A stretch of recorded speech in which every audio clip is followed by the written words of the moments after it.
வணக்கம் sir. Sir வணக்கம் sir. யார் நீங்க? என்ன வேணும்? என் மகனை காணோம் சார்.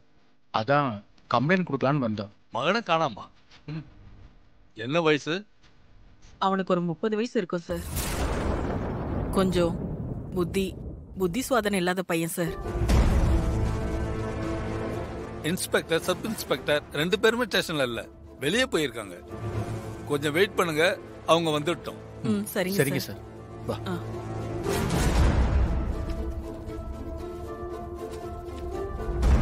உட்கார்.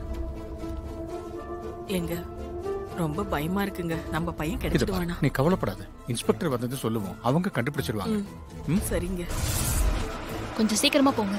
Okay madam.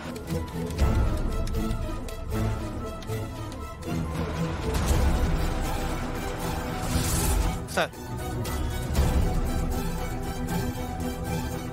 நிச்சயமா கண்டுபிடிச்சு கொடுப்பாங்க, தைரியமா இரு.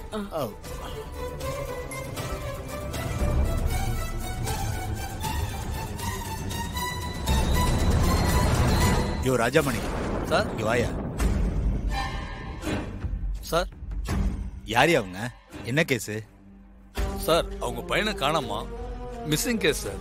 சரி வர சொல்லு. சார் கூப்பிடுறாரு. வாங்க. வணக்கம் சார். சார் என்னாச்சு? வணக்கம் சார். உங்க பையன் எப்படி காணா போனா? சார், என் பையனு கொஞ்சம் புத்தி சுவாதனை கிடையாது சார். சார், அவனை நாங்க எப்பவும் ரூம்ல பூட்டி தான் சார் வச்சிருப்போம். நான் பால் வாங்க கடைக்கு போயிருந்தேன் சார். விடிய காத்தால இவர் ஹால்ல தூங்கிட்டு இருக்கும்போது அவன் எங்கேயோ வீட்டை விட்டு போயிட்டான் சார். சார், நாங்க எல்லா இடத்துலயும் தேடி பார்த்துட்டோம் சார். ஆனா எங்கேயும் கிடைக்கல சார்.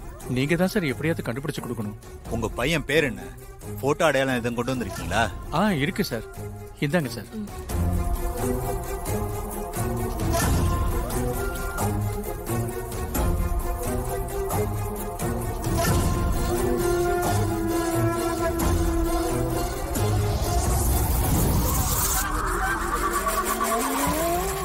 சார், பையன் பேரு சந்திரசேகர் சார்.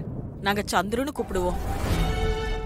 அவனுக்கு கொஞ்ச காலமா தான் மனநிலை பாதிக்கப்பட்டு ட்ரீட்மெண்ட் பார்த்துட்டு இருக்கோம் சார். ஆமா சார். இந்த left. Okay madam.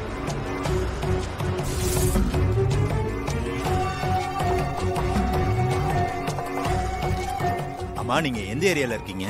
Sir, Anna Nagar சாந்தி காலனி சார். அண்ணா நகர் சாந்தி காலனியா? ஆமா சார். அது இந்த ஸ்டேஷன் லிமிட்ல வராதே. நீங்க ஒண்ணு பண்ணுங்க, நீங்க அந்த லிமிட் போலீஸ் ஸ்டேஷன்ல தான் கம்ப்ளைண்ட் கொடுக்கணும். நீங்க அங்க போய் பாருங்க. சார், நீங்க கொஞ்சம் வந்ததும் விசாரிச்சிருந்தேன்னா தேவையில்லாம அவங்க இவ்வளவு நேரம் காத்திருக்க வேண்டிய அவசியம் இல்லைல்ல. யாரு வந்தாலும் எதுவும் கேட்காம உட்கார வச்சிட வேண்டியது. சார், பரவாயில்ல சார். நாங்க அங்கேயே போய் கம்ப்ளைண்ட் கொடுக்குறோம் சார். Thank you sir. வா போலாம். வா.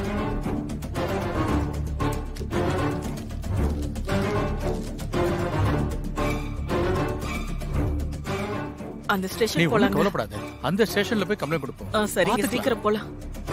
சரி, நீ ஆட்டோல ஏறு. போலாம். சரிங்க சார். வீட்டுக்கு போயிடலாம்.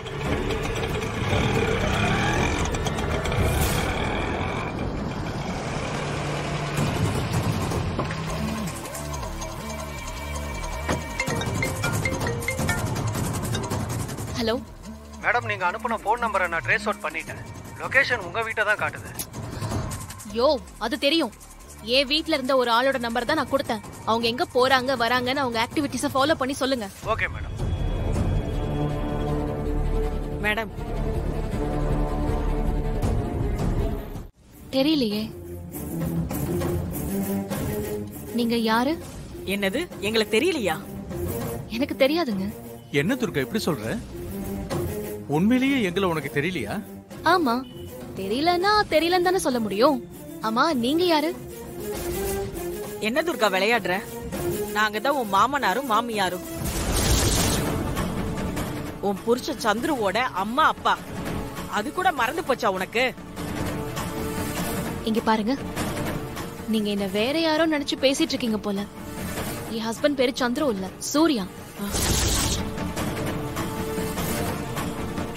தேவி குரூப் ஆஃப் கம்பெனிஸோட எம்டி. என்னோட மாமியார் பேரு தேவி, மாமனார் பேரு ஜெகதீஷ். அதானே பார்த்தேன். என்னடா எங்களை தெரியாத மாதிரி நடிக்கிறாளேன்னு. என் மக சந்துரு உன்ன நினைப்பாவே அங்க பைத்தியம் ஆயிட்டான். நீங்க ஜம்முன்னு இன்னொருத்தரை கல்யாணம் பண்ணிட்டு சொகுசா இருக்க. இது உனக்கே நியாயமா இருக்கா? ஹலோ, ஒரு நிமிஷம் இருங்க. இது பப்ளிக் பிளேஸ், கொஞ்சம் பார்த்து பேசுங்க. நான் தான் நீங்க யாருன்னு தெரியலன்னு சொல்றேன்ல, ஏன் நீங்க பாட்டுக்கு ஏதோ பேசிட்டு இருக்கீங்க? அடி பாவி. ஏய் லட்சுமி, கொஞ்சம் இரு. உன் பேரு துர்கா தானே? ஆமா. ஏட்டு ராஜேந்திரனோட முதல் வைஃப் பொண்ணு தானே நீ? ஆமாங்க. உங்க அம்மா பேரு கஸ்தூரி தானே? ஆமா. உங்க சொந்த ஊர் ஆனமலை தானே? அங்க வேலை பார்க்கும் போது தானே உங்க அப்பா ராஜேந்திரன் இறந்து போனாரு? ஆமா ஆமா ஆமா. இப்ப என்ன வேணும் உங்களுக்கு? ஒண்ணு இல்ல, கொஞ்சம் பொறுமையா இருமா. உனக்கு உங்க அப்பா கூட வேலை பார்த்த எஸ்ஐ சந்திரசேகர் தெரியுமா? தெரியும். என் அப்பாவோட ஸ்டேஷன்ல எஸ்ஐயா இருந்தாரு. அவனை பெத்தவங்க நாங்க தான். உனக்கும் அவனுக்கும் நாங்க தான் கல்யாணம் பண்ணி வச்சோம். இங்க பாருங்க, எஸ்ஐ சந்திரசேகரை எனக்கு நல்லா தெரியும். ஸ்டேஷன்ல என் அப்பா கூட வேலை பார்க்கும் போது நான் அவரை பார்த்திருக்கேன், அவ்வளவுதான். மத்தபடி அவருக்கும் எனக்கும் கல்யாணம் எல்லாம் நடக்கலங்க.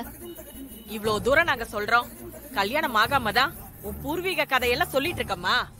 உன் அப்பாவும் நாங்களும் சேர்ந்துதான் என் மகனுக்கும் உனக்கும் கல்யாணம் பண்ணி வச்சோம். இப்ப எதுவுமே நடக்காத மாதிரி பேசுற.